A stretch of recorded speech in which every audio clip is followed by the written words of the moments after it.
Il est un meurtrier doté d'une vie éternelle et le plus redoutable adversaire de Spider-Man. Pour l'affronter, Spider-Man doit fusionner avec le symbiote Venom, mais ce méchant n'était au départ qu'un simple prisonnier. Lorsqu'il s'évade, la police le poursuit jusqu'à un laboratoire de recherche. Complètement dépassé, il ignore que des expériences dangereuses sont en cours. Avant même de comprendre ce qui lui arrive, il est trop tard. Une étrange substance pénètre dans son corps, modifiant son ADN. Peu à peu, son corps se désintègre en grains de sable. Le lendemain, il est totalement sablifié, mais il découvre qu'il peut contrôler son apparence et reprendre une forme humaine à volonté. Pendant ce temps, Peter Parker et sa petite amie profitent d'une soirée romantique, allongée sur une toile en forme de cœur. Tout semble parfait jusqu'à ce qu'une mystérieuse météorite atterrisse près d'eux. De cette roche étrange s'écoule un fluide noir, c'est Venom, encore à la recherche d'un hôte à parasiter. Alors que Peter et sa copine rentrent chez eux, Venom s'accroche à sa petite moto. Ce soir-là, Peter prévoit de demander sa bien-aimée en mariage avec une bague spéciale. Mais sur le chemin, il croise Harry, son ancien ami. Harry est persuadé que Peter a tué son père, et pour se venger, il devient le nouveau bouffon vert. Furieux, il attaque Peter, qui tente de s'expliquer, mais Harry ne répond qu'avec des coups de poing. Une course-poursuite explosive s'ensuit.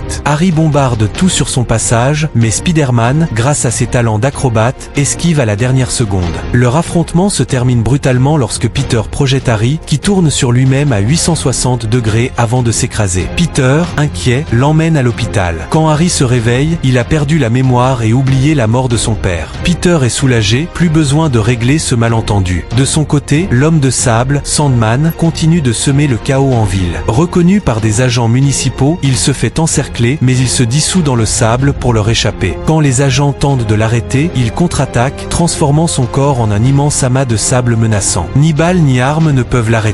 En un instant, il se volatilise pour réapparaître dans une rue voisine, où il vole un fourgon blindé. Alerté par le tumulte, Spider-Man arrive sur les lieux pour l'affronter pour la première fois, et la bataille promet d'être épique.